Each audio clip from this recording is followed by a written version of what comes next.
In this tutorial, I'll be guiding you guys on how to change your Steam password. So let's get started. So first of all, you're gonna click on your name on the top right corner and you're gonna go over to account details. Once you're here, you're gonna scroll down until you see this option of account security. You're gonna click on change my password and then you'll have to go here. How would you like to change your password? So if you have to click on the first option. So this is the Gmail account you created your account with. So I'm gonna click on it. Now it's gonna send the verification code to this email. So I'm just gonna go to the email. So here you guys can see the account verification. I'm gonna copy this code. So copy, and I'm gonna go and paste it here. I'm gonna click continue. And here I can write my new password, so change my password. So I'm gonna write my new password.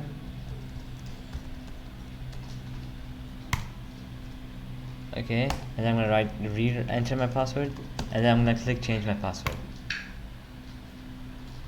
Now I have to sign in again, so I'm gonna put the same password, and just gonna wait for it to log in.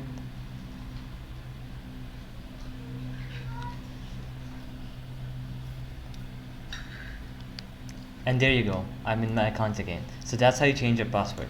So alright guys, that'll be it for the video. I hope it helped you out, and I'll be seeing you guys next time. Peace out.